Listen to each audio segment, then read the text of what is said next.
We could do. All right, looks like Peter is still dealing with his snow crisis, but we can kind of get things going. Everybody got an agenda. Again, kind of the issues today, we're going to review the charter just to remind people and talk a little bit about the working agreement, just to remind people kind of what we've done previously. We're going to have a little bit of time to connect with each other. There you are, Peter. I'm going to hand it off to you. Do the intro. You're on. All right. Well, this is all exciting. The neighbor's car kind of was sliding off the driveway there. He was not in a good position, so it's all okay now. It's all okay now. Oh, so what am I doing? It's snowing. We were just talking about kind of reviewing the agenda a little bit, that we're going to go over the charter and the working agreement, and that we would have a little bit of time to connect. There you go.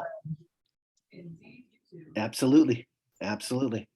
And then we're going to also talk about again, review the recommendations, cover a little bit of Raise Up Oregon 2.0, and then we'll wrap it up and get everybody off the call here by 4. And the only other thing that I think we're going to have some time for is some examples of the multi-partner collaborations that other folks have done, to maybe help to model a little bit about what we want the home visiting system to look like in the state, or how we can collaborate with that. So great. They are experts who placed our windshield and recalibrated our car's advanced safety system. We focus on our safety. All right. This is us. I think we're ready for the next slide. There we go. Go. So again, the purpose for the committee is to advance the development of Oregon's statewide comprehensive home visiting service network by generating and sustaining momentum for coordinated, equitable system, engaging responsible state agencies and their partners in the development and implementation, ensuring effective collaboration on governance and administration across government entities, funders, and home visiting partners. Next slide. Peg, you want to take the working agreements?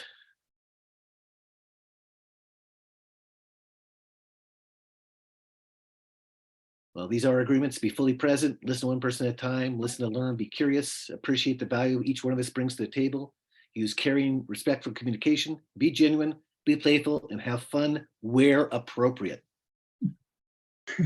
But only where appropriate. And I guess the only other deal is that we were going to mention that the home visiting committee is long duration. So that's going to be a sort of a standing subcommittee of the ELC. The working team is a subcommittee of the home visiting committee. And that was really designed to be kind of short duration, about 12 months or so. If you remember, we had have three co-chairs of the working team. Benjamin Hazelton, who was one of the working team co-chairs from OHA, has taken a new position, and Pamela Ferguson, so welcome Pamela to the meeting today, from OHA is going to be joining Ruby Ramirez and Gwen Batchley as the other co-chair. So thanks. Peg and Peter, before we move forward, would it be helpful to just do a quick roll call? That's great. Please do. So yeah, I'll just go through. I think I see everybody here, but just for the sake of checking that box. So Peter Buckley. Here. Peg Miller. Here. Thanks, co-chairs. Brenda Kamini. Here. Robin Hill Dunbar. Here. Mary Gielen. Here. Melissa Syverin. Here. Thanks, Melissa. Rick Ruzicka. Here. Julie Seastream. Here. Serena Studemeyer. Stoudemire, present. Thanks for correction. Appreciate it. Tennille Wetherill. Here. Kate Wilcox. Here. Oh my gosh, this is fabulous. So nice to see the whole group together. And we have a couple of non-voting members. Gwen Bachtel is one of our co-chairs for the working team. Pamela Ferguson, who we just got introduced to, and then Ruby Ramirez from OCF. I see you all here as well. All right, back to you, Peter. Great. So I think if you bring up the slides again, Christy, I think it's the next thing going into time to connect and reflect, to break into pairs or triads. And just so the idea behind this, I might have mentioned this before, and Robin Hill Dunbar definitely knows the group co-creative that we've been working with. They've studied collaborations for many years, and the idea of actually knowing each other is really important to collaboration. Go figure, to making connections with each other. So we thought we'd spend a little bit of time just connecting with each other and make this a practice every meeting. Trust and collaboration go together. So the idea would be to share some things that you're looking forward to in 2023, and then something that struck you from the January or February home visiting system updates provided to the ELC. If there's something that you caught and it's on your mind right now. So I think I don't know if Christy's going to set us up into the breakout rooms, or who's going to do that operation, but. I'll be Yeah, sending you all Christina's into gonna help those us. breakout rooms. Yeah, I've got everybody in pairs. And do you know about how long you'd like to be in those rooms for? 7-8 days, that would be good. Maybe Well, Maybe the 10 settings minutes. don't go up quite that high. about 10 minutes. All right, sounds good. Whenever you're ready, we'll do that. I think we're ready to go. Okay, I'll see y'all back here in 10 minutes.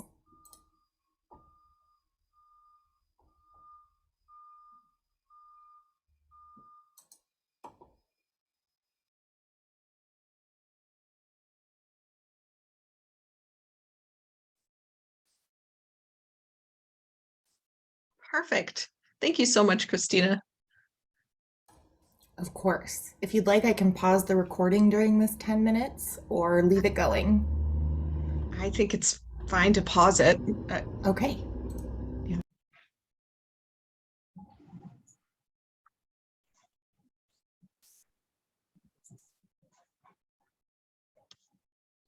Great. We're all back.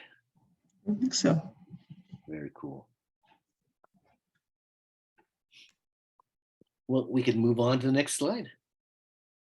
There's a little time, Peter, for folks to share out a Oh. couple thoughts, anything Absolutely. any big items that came up during there. We have about 5 minutes for a connection here in the large group before we move to the next. Fantastic. I'm just so used to pushing meetings along, Christy. Thank you for. No problem. This is Tennille. Hello, how are you?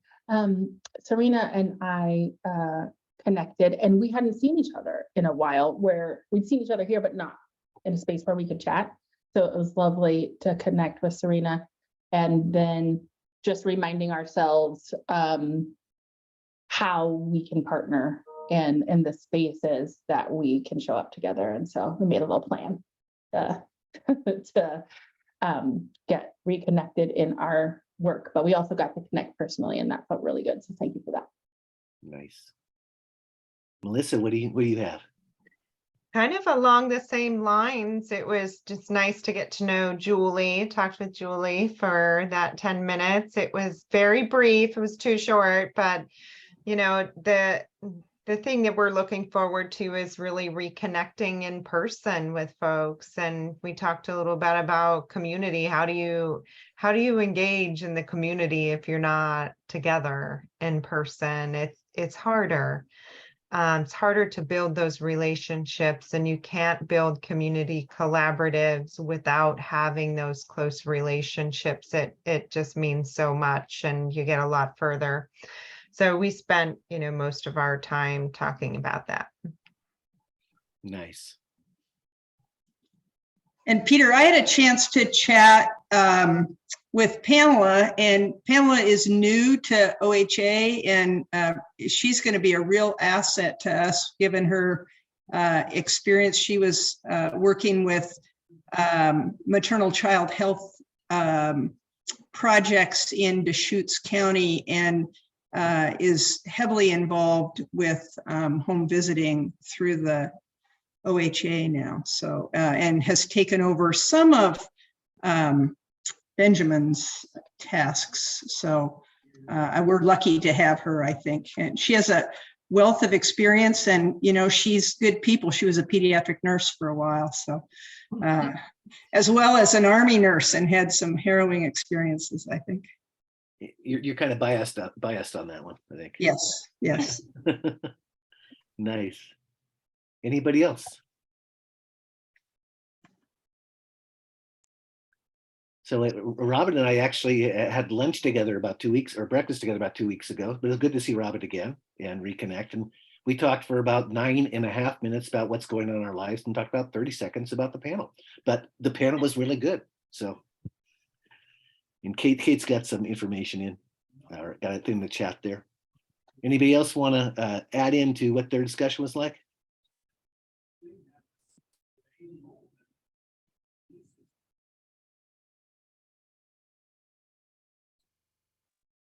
We didn't really get to the, you know, the things that were impressed people from either the January or February HVS updates. I don't know whether anybody wants to chime in on that.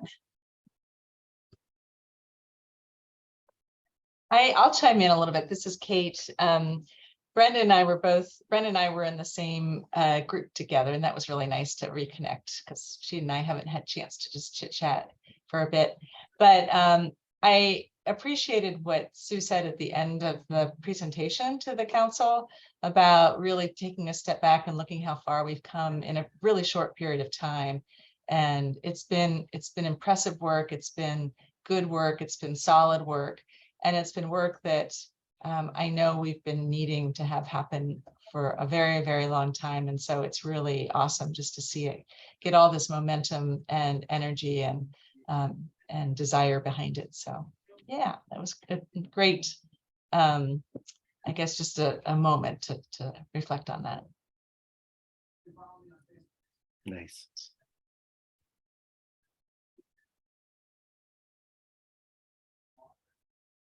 All right. Well, thank you, everybody, for spending the time together and to sharing some information back out. So now I think we are going to hand it over to Gwen, Rick, and Robin to give us some examples. So, yeah, thanks. Before we kind of get into some examples of the cross-sector partnership, I think it's important to remember that the home visiting system work is truly multi-agency throughout the state, with a combination of both public and private funds. And we're kind of at the point now with the committee where we need to think about how to best structure these collaborative efforts throughout the state. You know, we have a really good example in Southern Oregon of regional cooperation and collaboration with home visiting systems, with the Ford Family Foundation work down there. And a pretty straightforward kind of example, just to sort of kick it off, is the our ability to have Christy work as a consultant to kind of get this work started. And that began as 3 separate contracts involving Ford Family Foundation and the OHA and the ELD or DELC, with initial input and oversight on her work by kind of lead representatives of each of those agencies.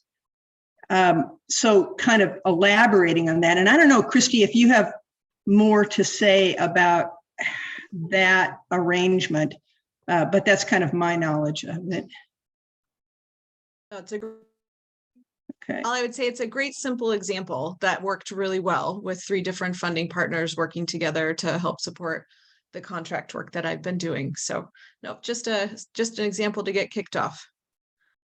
And so now we've set aside a little bit of time for members of the committee to share out a little bit about their experiences with cross-sector partnership examples. And Gwen, if you wouldn't mind getting us started, and then we'll go to Rick and then Robin. And Gwen, I'm sorry, I think I murdered your last name when I was talking last time, so I'm sorry. Problem. Not a problem. Thanks, Peg. And you know, whenever I used to be a kindergarten teacher, and so I would always tell the kids my last name is Bactyl, like pterodactyl. Bactyl. So That's good. I'll remember that. That's how I would. That was my little. I think that's well. Thanks. Yeah, and I'm just gonna talk about two different examples. We were trying to brainstorm, like, you know, where have we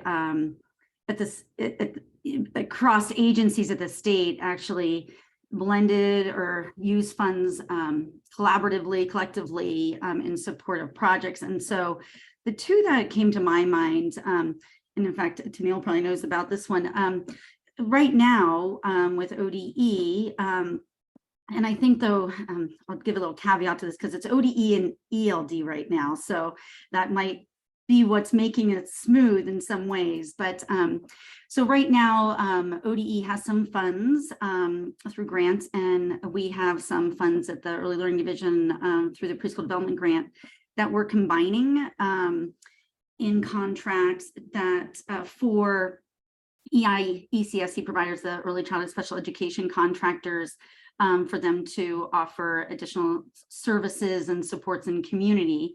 And so a team at ODE and a group of us at ELD have been like, we worked collectively on the scope of work, recognizing that both of those funding streams had requirements or allowable uses. And so how did, you know, like what was a combination of those allowable uses that could really sort of create a statement of work. And so the funds are in one contract. ODE is overseeing those contracts because it's with contractors that they have experience with. But the funds are put into then, like from getting the funds out the door. And this is where I think it might change when we become delegate, because right now we're using the same like grant management system and for claims and processing. And so it might be more challenging in the future if we're not using the same system for that. But I think that there is possible ways, even within that scope of work, where the Early Learning Division is tracking deliverables and activities for the funds that for the activities that we're able to fund, and ODE is doing their kind of tracking as well. But it's a very collaborative project on that. But really, they're leading it. It's their lead. You know, they're the leads on the project, and I think that that's something important. Like you can have the collaboration, but it is, I think, helpful to have somebody who's leading that. And then the other example that is I'll use, like right now with our Healthy Families Oregon grants and also our grants with hubs, we have interagency agreements with ODHS and also the Health Authority for title funds that those agencies receive, and then they distribute to us through an intergovernmental agreement. And then we put those funds into our contracts with, like I said, one example is with Early Learning Hubs and the other is with Healthy Families Oregon. But then we're held accountable as an agency to other state agencies for the use, and we have to do reporting on those funds that they then roll up to their federal funders. So those are just, you know, we do have ways in which, and I think this was all, you know, as we're thinking about like, well, what if there was, you know, funding for FTE that was using multiple funding sources. So those are the two that, like, a couple of examples where I've seen it work.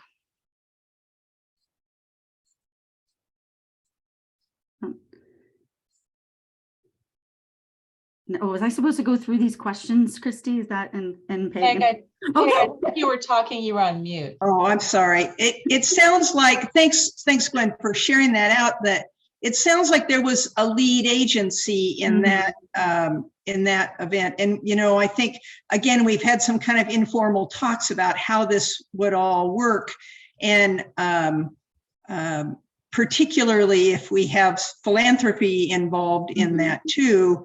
You know, in the example that we talked about first with Christie's deal, those were 3 separate contracts, right? And so again, I think we need to look at lots of different models like this where there is a lead agency. Yeah. I'll say on that, thank you, because you reminded me, there was another, it just made me think about it, I'm not sure. We actually do have an example of where we receive funds from the Ford Family Foundation. I'm looking right at Robin. And that those are put back out into service contracts. So yeah, we do have that experience as well. Good. And people can be sort of thinking about these things as we hear these other presentations too. Rick, do you mind talking next? Rick is with OCHS and has a collaborative project that he's agreed to talk about. Sure, thanks, Peg. House Bill 5011, which was kind of the funding bill in 2011, or 2021, excuse me, had a budget note in there that offered $10 million for co-location of ECE development, ECE facilities with affordable housing, if we could work with Early Learning Division and put together some kind of framework for a program that would incentivize those two projects working together. So we worked with ELD, talked about like how we could possibly put some sort of study together in the time frame that they asked for. We ended up agreeing that we needed a third party. We contracted the study out to the Low Income Investment Fund, which is an agency that has done co-location on the West Coast, primarily in California. They put the study together in the very compressed time frame that we needed. I think the study was marvelous. I'll add a link. And then we were required to present that to the legislature. And I think they were happy with it. And then we needed to we were told we had to go to the emergency board to request the funding. And we needed to put a framework together. So again, we work with the Early Learning Division, put a framework together, presented that to the emergency board. They released some of the money, but wanted the rest of the money to come out as needed. Unfortunately, I think through a mistake or something, we had to go back to the emergency board in September and present again. So we really didn't start heavily into our RFP process until around that date. At the same time, Preschool for All Multnomah County was a reader of our study and was doing something very similar in terms of their development funding to what our concept was. And our concept was to hire a third-party fund management group that would distribute those funds to parties that were interested in co-locating early learning centers with affordable housing. Lost my train of thought there, sorry. That third-party contractor would not only manage the fund, but they would also provide technical assistance, and they would also do something akin to matchmaking, where people that run early learning facilities don't know who the affordable housing developers are in their area, and so they would keep lists and be that contact person. So if you were somebody that was interested in expanding your center, you could contact this group and they could set you up with a developer that's potentially developing in your community. Then you could potentially work with that developer to build out space for your early learning center. We're excited to say that our RFP has been released. That was released in February. There were many delays, unfortunately, as we worked through things like the joint RFP that we wanted to release with Preschool for All that we were unable to do for legal concerns, but we ended up working around that, and we both dropped an RFP on the same day. We point to each other's RFP and state, if you apply for this one, you're going to get points on this one, and vice versa, with the theory being that if we work with the same third-party contractor, there's going to be a lot of economies of scale and efficiencies. We won't be hitting up the same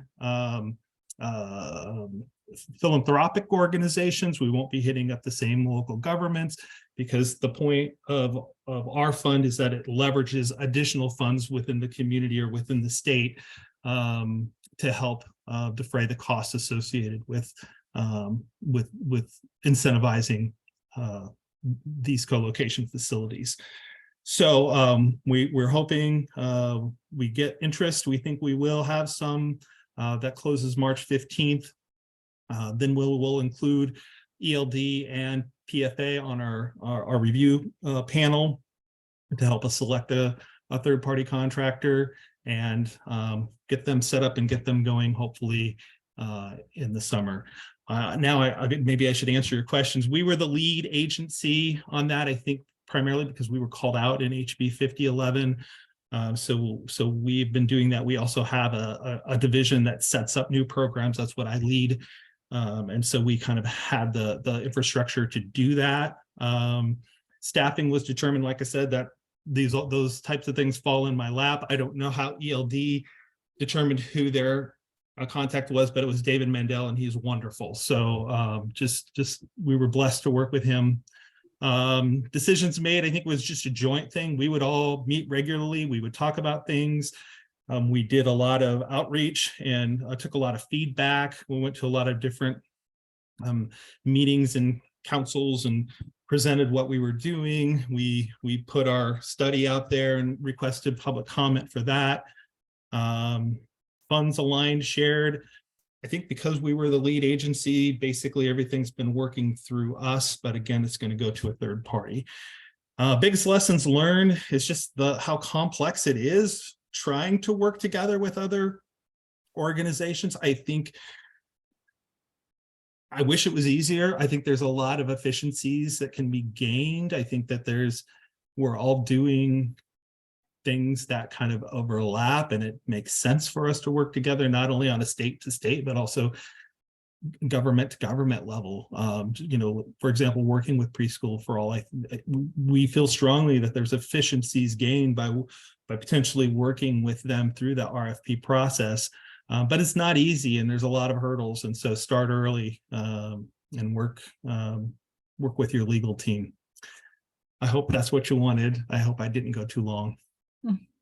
No, that was great. That was great. I just one other question. I know just from other kind of multi-community partner work that I've been involved with, sometimes people can have the same goal, but look very differently at how to get to that goal.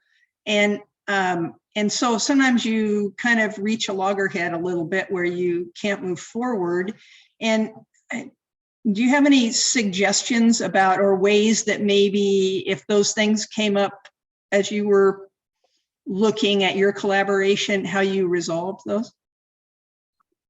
Yeah, I wouldn't say we ran into anything with ELD, because I think we're pretty much aligned with what we were trying to do. They're trying to find space for folks to have early learning centers, and we're already building housing, so it only makes sense. And it was one of the things where, like, why weren't we doing this sooner, kind of things. I think it was more we could run into some loggerheads with Preschool for All, because their system is a little different than ours. But I think we focused on the things that we were doing the same, with the ability to split off. So even though, for example, we were doing one RFP, we do have two selection committees. We did lay out our own criteria. We tried to overlap that wherever possible so that we would end up potentially with the same, hopefully with the same third-party contractor. But at the end, their program is going to look very different than ours potentially, even though we're using the same, hopefully the same third-party program manager and fund manager. So I guess accentuate where you can you can work together, and if there's ways that you can break off on the things that you don't agree on, then you know, I guess do that if you can. But you know, we recognize the state is looking at different things. It's a different program than what Multnomah County wants. They may want somebody that really knows the county well, whereas we need somebody that can provide coverage throughout the entire state. You know, Ontario is just as important to us as Portland. So we need to make sure that whoever we have managing the program can build relationships and has contacts in all parts of the state. And that may not agree, but I think we were able to work around that. So I don't know. I don't know if that was helpful. That's just me rambling. Yeah, no, thanks a lot. Anybody else have questions?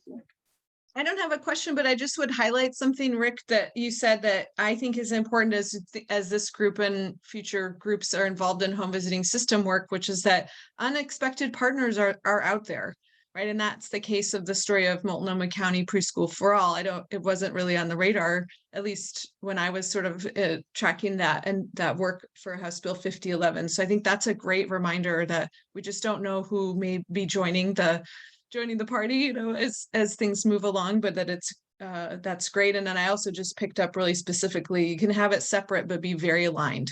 Even if it can't come out of the same house, it can be very, very aligned. So I appreciate, thanks so much, Rick, for saying yes to presenting. Anybody else have questions or comments so far?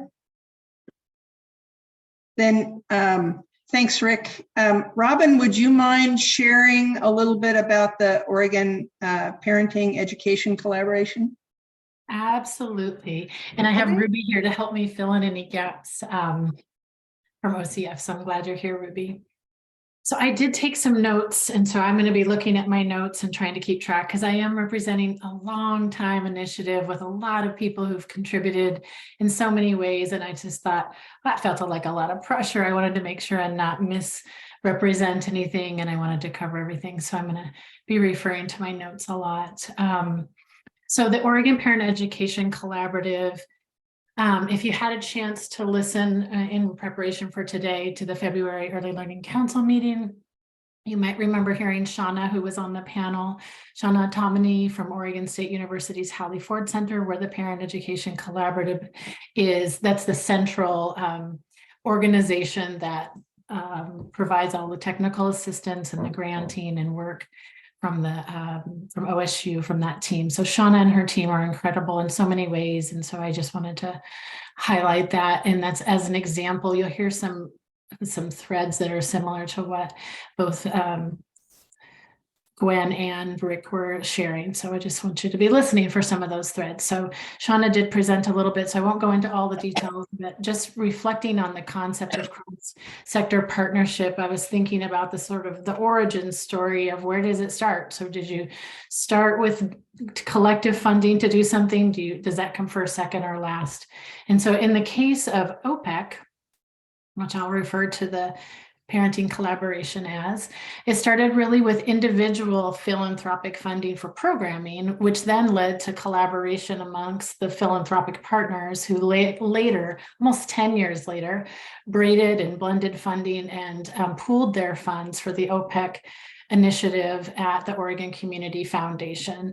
And the initiative includes Oregon Community Foundation, the Ford Family Foundation, Meyer Memorial Trust, and the Collins Foundation for that OPEC initiative that started in 2010, which had the infrastructure of the hubs and the statewide vision of how all of Oregon would have regional hubs. Yes, regional hubs before the early learning hubs were even a thought. So we like to claim that. Anyway, we really this was an initiative to build a system of parent education supports in Oregon. And so there's a lot of similarities when I think about this idea of unifying the home visiting field and providing supports in coordination amongst home visiting models. There's a lot of parallel process and threads there. So as I mentioned, OPEC is a partnership between the 4 foundations and Oregon State University and the OSU team in particular, and OPEC team at OSU provides the supports to the regional hubs with funding from the state entities, which I'll get into that a little bit more. in addition to the funding that is pooled at OCF for philanthropy that goes directly to the hubs. And there's an OSU team has a robust evaluation, technical assistance, and professional development, as well as all of the other components. The regional hubs, so the hubs in each region in the state have their own cross-sector partnerships, and were developed and are developed as a part of the model of community-led collaboration at the center of the work that they're doing. So those regional partnerships and their fundraising that they do in their community informed the statewide governance team, which was made up of the philanthropy partners originally, who then were building on those partnerships that were happening in the state. This is my take on it, and Ruby and Christy both can help me. But we shared examples as state partner philanthropy partners. We were sharing examples with state partners about what was happening in community. For example, partnerships with the regional hubs and ODHS, and lifting up examples of partnership, as well as data aligned goals, sort of saying like, look, what we have the same vision as you have. We're doing similar work. We're funding in these ways. Could we have a more formal partnership? And so these include investments now, the examples of health investments and partnerships with CCOs regionally, investments by ODHS, both self-sufficiency and child welfare, and at different junctures of that relationship, and the early learning division, of course, now DELC. So those are some of that idea of like philanthropic started together working in collaboration, and then pulled in these state partners because of shared vision and the ability to see that alignment. So the logistics, as mentioned, OCF houses the philanthropic pooled funds still and distributes them to the hubs in an annual application process. That annual application process is kind of like a framework for the way that the cycle of funding happens. It also then informs state funding. So the Hallie Ford Center at OSU was chosen for the infrastructure when we think about organizations involved. I think Christy could probably speak to this even before Ruby and I, but the infrastructure that they had at the Hallie Ford Center, the robust evaluation, capacity, and other many qualities, that was chosen as the organization to be the sort of central lead of coordination for all of the hubs that then would come along.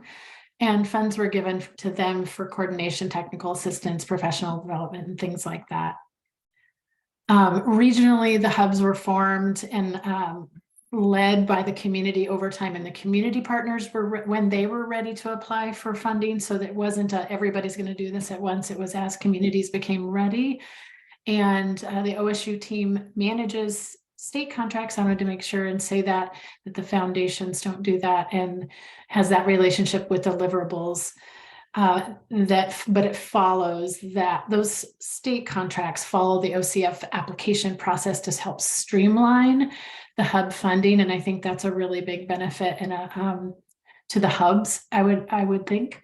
Also, I wanted to point out the benefit of this because OSU at the time and now, they create a really nice buffer, I think, for all of the complexities of multiple state and funding streams, that OSU housing those state contracts and then subcontracting out. I think I'm going to call it a buffer, but I think that it minimizes also for the state the amount of contracts that they would have had to have managed. Staffing, I was thinking about central coordination, as I already described at OSU, really was decided by philanthropy and the governance early on, and funded to have a team that could oversee and support the regions. That governance team made up of philanthropy, and the OCF process of deciding grant applications is a standard process, but all of us are part of that. And then also that funds FTE on the ground in the community is decided in the community by the organizations who decide to be a hub and are selected. Decisions have been made. So about decisions being made, the foundations in partnership with the OSU team, who have served as a governance for the initiative. There's also local governance in each region that is made up of community partners and hub staffing, and that so there's this sort of parallel multi-layer governance structure for OPEC that I think is really helpful for everybody having a shared vision and working together at both the community and state level. Aligned shared funding. So I already mentioned a lot of this, but as mentioned, the philanthropy, the funds there pooled at OCF, they regrant the funds to hubs. And then there's additional funds that other foundations may have for special projects. That's also happening. And then additionally, many conversations with state partners to find that shared alignment and commonality, really that led to the aligned goals and funding that we have now that's been so successful. But I wanted to give a shout out to Lawrence Piper, who's not at ODHS anymore, but many of you probably know him. He's kind of incredible, a little superhero. And he was a great example of many conversations that we had where Lawrence was at ODHS and he was helping us navigate who to talk to and how do we formalize a partnership? How do we help ODHS see that we're doing work that supports what they want and vice versa? And it just, Lawrence was one of those people internally at ODHS that could see the alignment and vision, and he just was a champion. And so it takes people like that sometimes. And then just reflections. I had a lot of reflections, and I'm trying to speed talk here. I know I'm out of time, but I was just thinking about it takes openness and willingness. So when and from partners to see alignment, and I think about Lawrence as an example of somebody who was like, "Oh yeah, you're right. Let's figure this out," and really diligent. And also working with many communities and organizations, large and small, takes a lot of flexibility and a shared value that of working in relationships. And so just thinking about people, working with people and relationships is key to any of that. For example, thinking about early on the foundations were driving the hub structure and forward process. However, like the OSU team built their infrastructure and became fully staffed and supported. And now I feel like they really hold more of the ownership. Although I don't know if others would feel that way. It seems to be that they've just really come into their own. They flourish in a way that all of us just feel like they don't really need us, but we love having an opinion.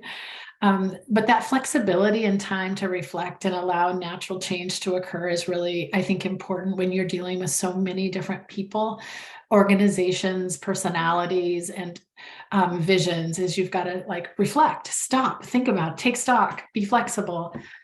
People are complex. So another example of change is the introduction of the early learning hubs. So think about in Oregon, when the early learning hubs came, we really had to think about that.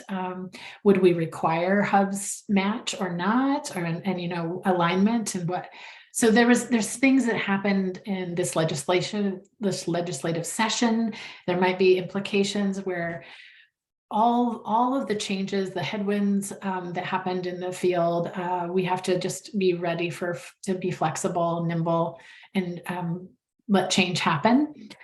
And letting community reflect and design what works for community is really important. Communicating and following the lead of communities is like a value. I think that we have a shared value on our governance.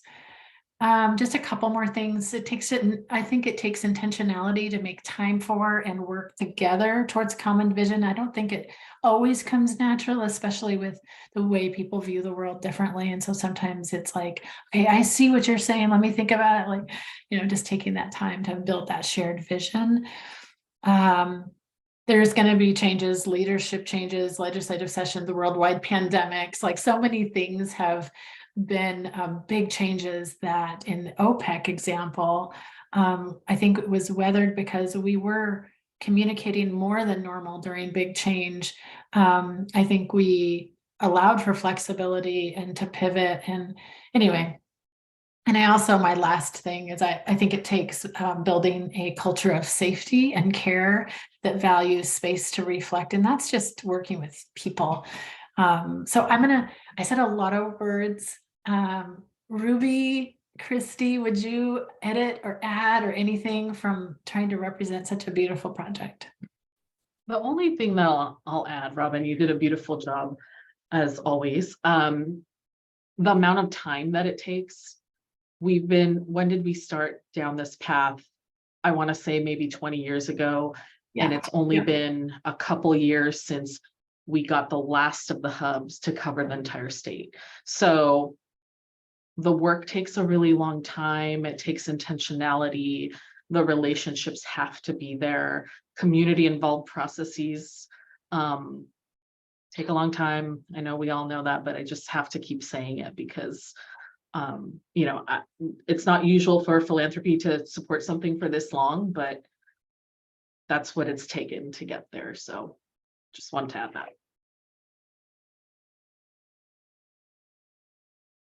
Well, thanks, everybody. That was really helpful, Robin. Thanks a lot, and Ruby. And I have to say that that's the biggest thing that I got out of the last ELC meeting was I'm kind of a action person, and I like to, once we've made a decision, I want to make an action, and that's kind of what I do. But listening and knowing the success of OPEC and listening to how long it took was really humbling and good for me to hear as we kind of get into this home visiting world, that it takes a lot of planning, and that it's okay to take a lot of time to plan. That, it's that fine balance between planning and taking the time and then not losing momentum, I guess. But anyway, thanks a lot. Thanks for everybody that presented today. Those were really helpful kinds of things. Do other people have kind of reflections on what else is going on, or those presentations? I guess first questions. Anybody have questions for the presenters? Melissa's got her hand up. Great, Thank Melissa. you. Well, I always have a little bit of commentary, but I couldn't get my hand up quick enough last time. I'm like, wait. But so with Rick, well, I'll just say for both of you, Rick and Robin, as you were speaking, the planning and the collaboration is a great feat. So I would totally agree with that. And Rick, you had said, okay, we have to focus on the entire state, not just the Portland area. And oftentimes those rural areas are really left out of the conversation and the planning when things happen at the state level. And so I really do appreciate that. And then going back to my conversation with Julie earlier, like creating those relationships builds that trust. And oftentimes I find when trying to pull together collaborations, it's hard to build that trust, and because there's a competitive edge there. They're all going for similar grants. And if I do the grant with you, then am I going to get less? And is it going to be enough to build what I want to build? And so we just all have to be really cognizant of that. So I just appreciate the collaborative focus, and Ruby, we have come a long way in just the last few years alone, because we've been building up these collaborative partnerships. Like from the CCO perspective, I had a hand in writing from some of that first criteria for CCOs while working with OHA back in 2011, 2012. And it was really about those collaborative relationships and what we can do together. And it's kind of ramped up slowly, but has in the last few years, like expanded exponentially. It's like technology. You get the computers and you get a big phone that's mobile, like, 20 years later. And then now, like technology, like we're releasing cooler stuff every day, it seems like. So I think we've got like this big snowball effect in our communities. And man, if we could just really leverage that and build those trusted relationships, that's great. So that was my commentary, but Rick, I wanted to ask who that fund manager is that you were speaking of, just out of curiosity. That's what we're doing the RFP to find out. So We're looking Oh, for a fund okay. manager, and whoever wins our RFP will be our fund manager. I thought there was a grant for the actual, and that was the RFP for the grant funds. No, the okay. money will go to the fund manager, and then they will be handling the grant requests and running the program from there. So we don't Thank have the ability, really, I think, from a housing standpoint, to understand the ECE facility needs, and I don't think ELD has understanding to handle the housing development side. And so we really need somebody that could span kind of both industries and have knowledge about both. And so that's why we're looking for a fund manager to run the program.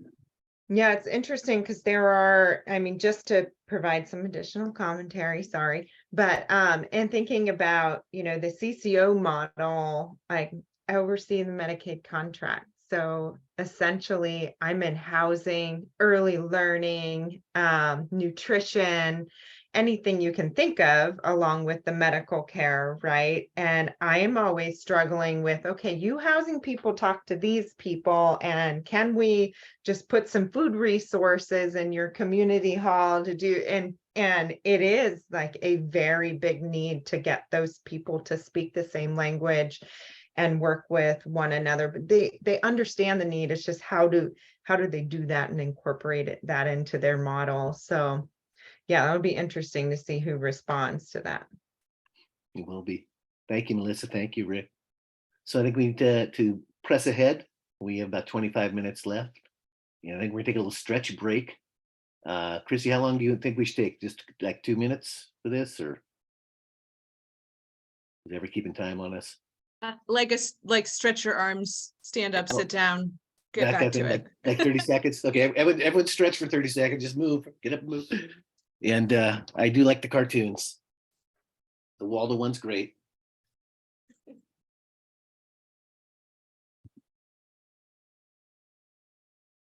All right.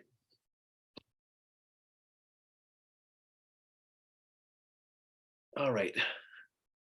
A little work on the recommendations that we've been working with. You can see the current recommendation language on state leadership. Let's see here.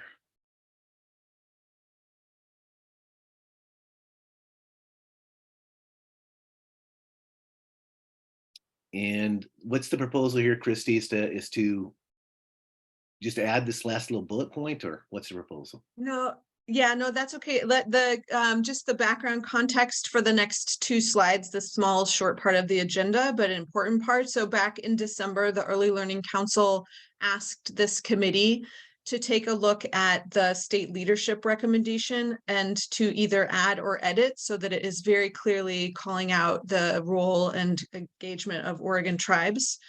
So that that's much clearer and better. So this is just how the current language reads for that state leadership. So that's long and long-winded. As I look back at it, it's a little bit funny that it's so wordy, but it is. That's how it's currently written. And so that's the ask of this committee, Peter and Peg, is to have some conversation about what additional or edited language could be, and then see if there's consensus during this meeting. And if there's not, then to come back to it the next time you all meet. And so on the, you also have copies of the recommendations in your packet if you need to keep that alongside you as we have this conversation. But the next slide actually just cues up some possible ways of thinking about edits or additions. They are just things to get your conversation going and your brain thinking on it. Would it be helpful if I just ran through those, Peter? Sure, be great. So again, the long and lengthy recommendation as written on the previous slide. One option that would be simple is to write state and tribal leadership to put them at equal governmental levels, just right there in that underlined header. And then towards the end of that bullet, we can toggle back and forth if we need to, but at the end of that recommendation, just make sure that it clearly calls out state, tribal, and local leadership. So that would be one example of a way to do some small edits. So it would say state and tribal leadership Go ahead and go back there, Christina. Thank you. So in that, this suggestion just suggests adding state and tribal leadership in that underlined kind of subheader.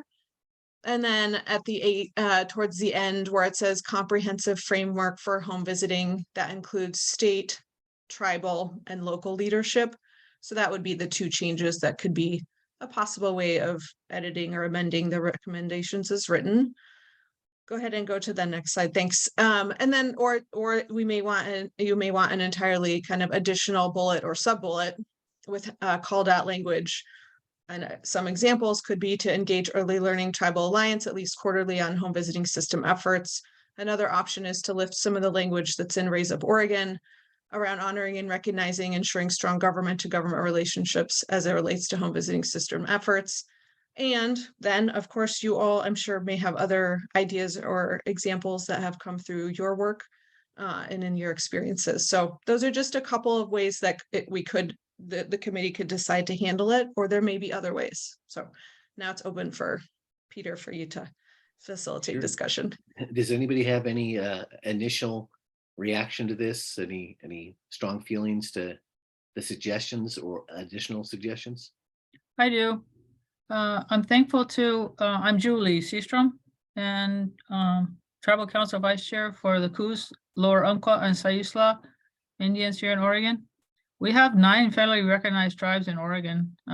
We have many more that are not federally recognized.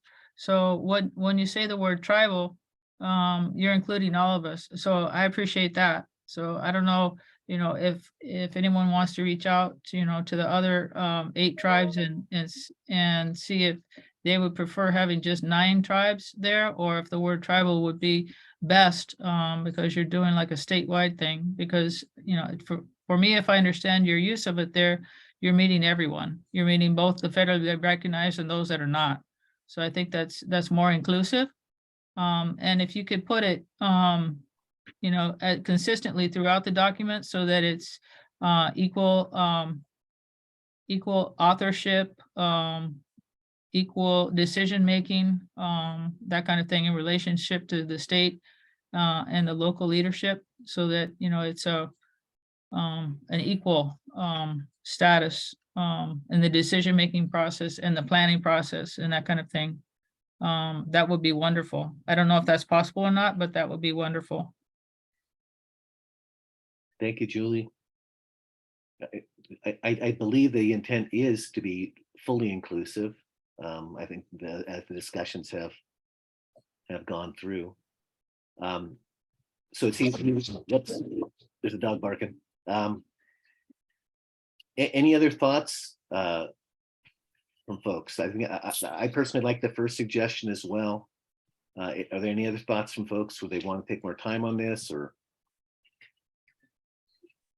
This is Kate. I also like the second suggestion to call out specifically another bullet to engage the Early Learning Tribal Alliance as a real, because the more that we specify who we want included in those categories, I think that the better we will be to meeting that goal, to ensuring that partnership, those partnerships. Nice.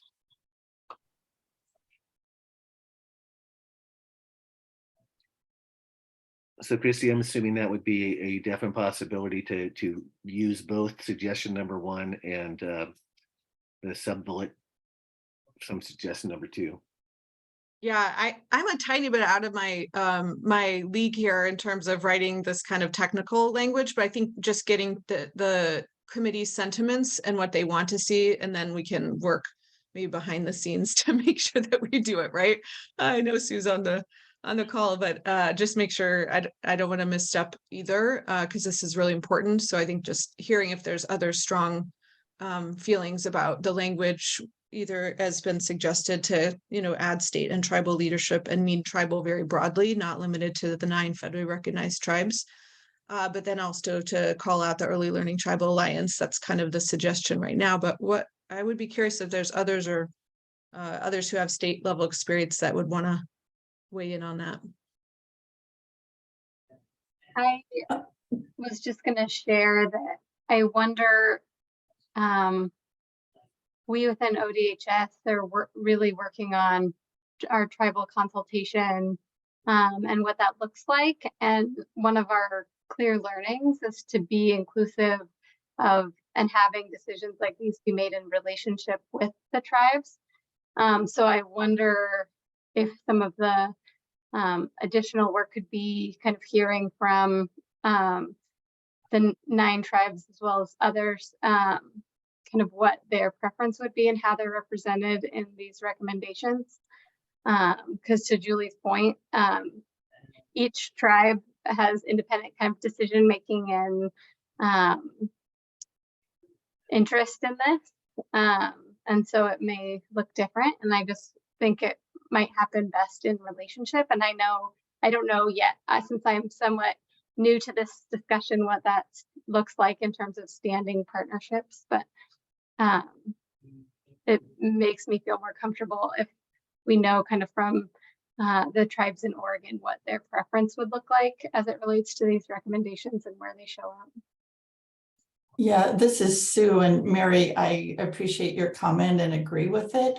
I actually met with the Alliance a week or 2 ago, a Zoom meeting, of course, talking about Raise Up Oregon and getting their input for the strategic plan.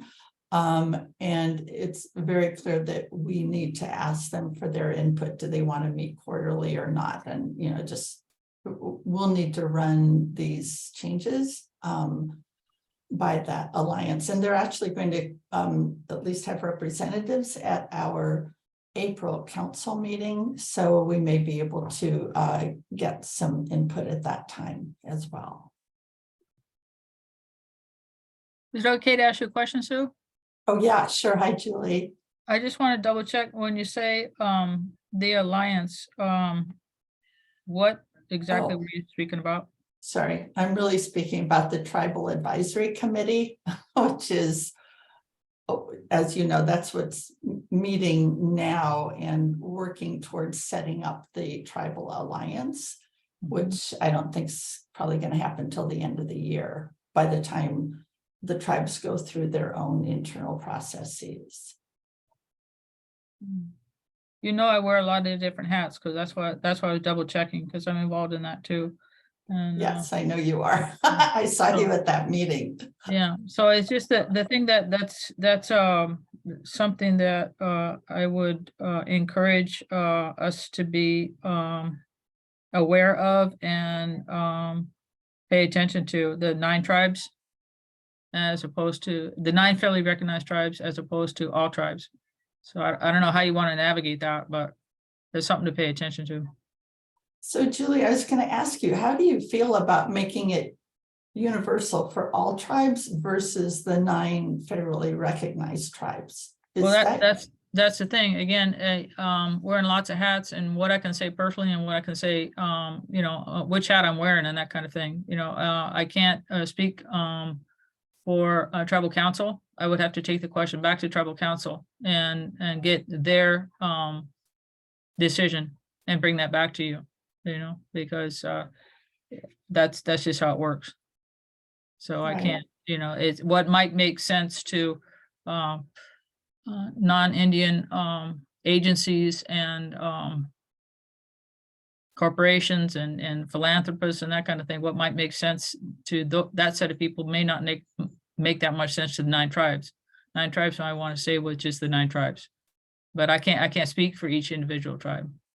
I'm only one of 7 on the tribal council for our tribe, and sometimes I may say yes, and everybody else says no, or everybody else says, you know. So I have to go with what the tribal council says. So I'd have to bring the question to them and then come back to you. I'm sorry. Yeah, no. That's the way government to government works. So we understand that. And I think we can, Christy, we can work with the early learning division's tribal affairs manager and have Valeria help us, I think, with some of these communications and working with the tribal advisory council. Okay, thanks, Julie, for your input. Thank you. So, Chrissy, did that give us enough to work with moving forward? Yeah, are there any other comments or suggestions or concerns that we want to capture while we have the group together? Christy, I know that Serena had to jump off of the call, but I understand that she's doing work around language and, you know, messaging as well. And I think it would be really important to get her perspective on some of this as well and seeing how it's actually meshing with the division or DELT. Can I say one more thing on that? Please. Sorry, that was another a comment and concern that I had in a previous meeting we had, that for one of the surveys that we put out, it had a certain number of people involved in it, but I didn't think that it was representative of all the people that are comprised of Oregon.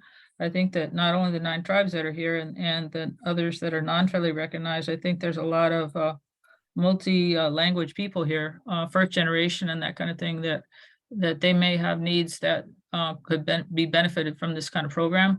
So I think that that's another, you know, facet of people that we got to include somehow or other. I don't know how you do that, but I think that they weren't included in like the survey and the initial survey and that kind of stuff. So I don't know if we double check back on that yet already, or if that's still in progress. Yeah, I can speak to that really quick, Julie, but I think there's certainly always more opportunity, and we've never have done enough in that arena. And I think you might be referencing back to the family and parent input survey during the phase 1 process of the working team, where the working team looked at a whole bunch of existing information that parents had shared with us, both fairly representative actually of the demographics across Oregon from a bunch of different sources, which I'm happy to share those again.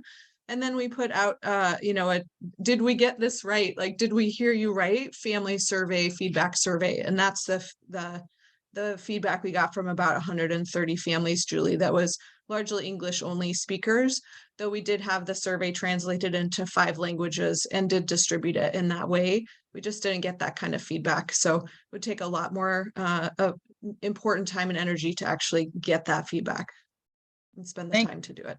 So thank you. You bet.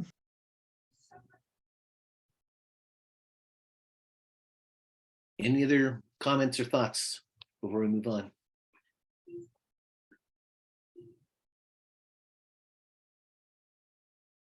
Here we go.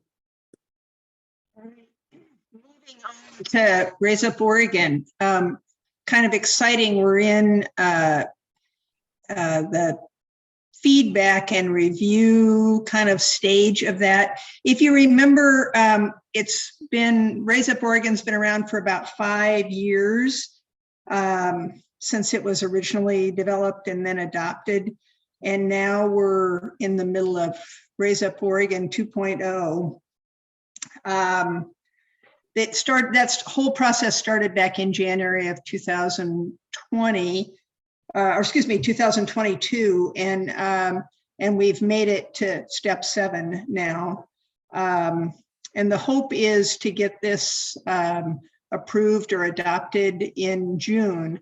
So I guess the message of this is just we want people to take this back to their community. Raise Up Oregon, there's a copy in your packet, and get feedback. And I guess, Christina, are you gonna send out an email, or somebody will send out an email to folks about how they can provide feedback on this draft plan? Because that's really what the Raise Up Oregon committee is looking for, is feedback on this, so that we can make further revisions, or further revisions can be made before its final draft. Next slide. We have one more slide, I think. And this is just kind of calling out where all the home visiting or home visiting system is mentioned, and the recommendations that everybody worked so hard on, mentioned throughout the draft. And again, those are highlighted in yellow in your packet on the Raise Up Oregon copy that you have. Nearly all of the suggestions on where to put this in were approved or included.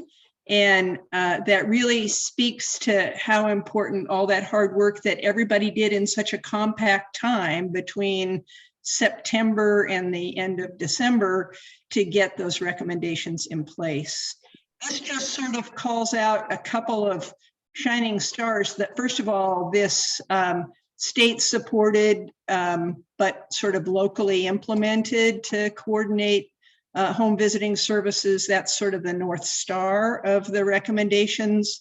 A couple of the things that we recognized could be early kinds of things would be the family leadership, that we really want families to be the ones calling the shots here as far as policies and recommendations and so forth. And then the whole thing with reflective supervision, certainly we've heard that over and over again from providers and how important that is. And I think particularly with our workforce sort of crisis that we have and people having some fatigue in association with the work that they're doing, that reflective supervision we know is really good for retention. And this just calls that out. So good work, everybody. And I think, again, cause for celebration.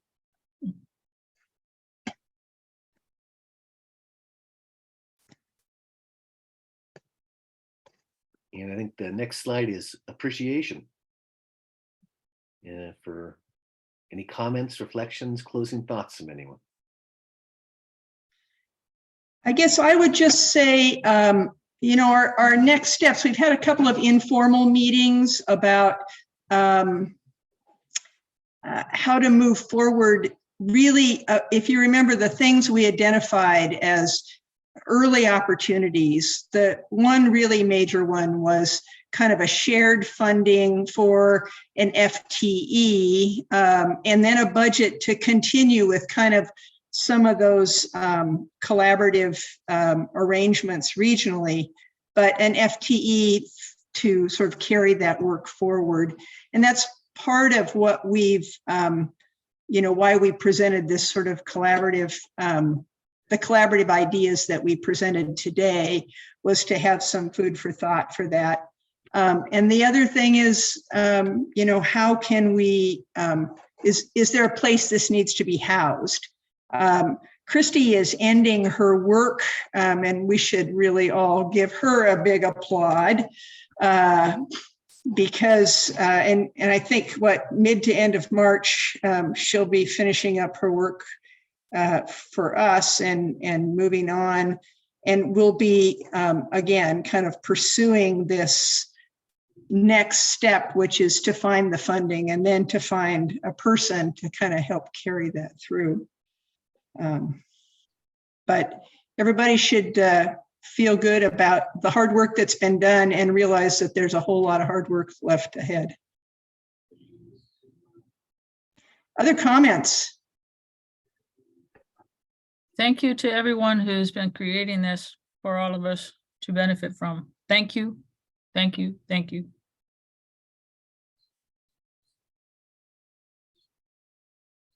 Appreciate I you would getting just add one other thing, if it's okay. I think at this time, I think sort of this balance of time, relationship building, connecting, making sure folks feel that they have not been left behind or left out, that this is a great time to be doing that. You have a lot of materials and there's a lot of knowledge now between the working team members and then everyone on this committee to help, I feel like, just update and bring along just on a pure awareness raising around the work that's been done. I don't know how widely it's known across early childhood and other sectors in Oregon. I think that it's a prime time to do that. So I think thinking about what all of your roles are in helping to share that information is it's great timing for that. So as the formulation of like, who's going to, you know, keep the work moving forward, how do we get fuel in the tank? There's still a great opportunity for communication at this time. So I would just share that, and I would say it's been an honor to work with this committee, the working team, and on such an amazing project for all of Oregon. Thank you. Chrissy, thank you so much for moving the work forward so wonderfully. And Yeah. Any other final thoughts from folks? Or do you actually want to end a meeting 2 minutes early, which is never a bad thing? Oh, I guess we will have a doodle poll sent out for the next meeting. And anybody else have other final comments? Appreciate everybody's participation and good to see everybody. Oh, we did kind of talk about maybe trying to have a meeting in person. I don't know if people have thoughts about that.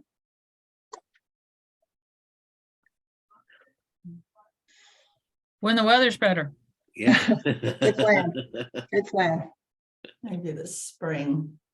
Yeah. Well, on behalf of the whole council, I want to thank Peter and Peg for being our co-chairs, and also for all of you serving on this committee, which I think either Peg or Peter mentioned at the beginning.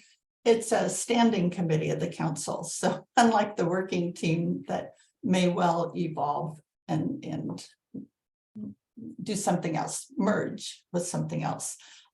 We appreciate you sticking with us and being partners as we roll this out. It's a very exciting time for all of us. And Christy, thank you. I think we all would acknowledge that we would not be where we are today if you hadn't been with us for the last 6+ months. So thank you, thank you.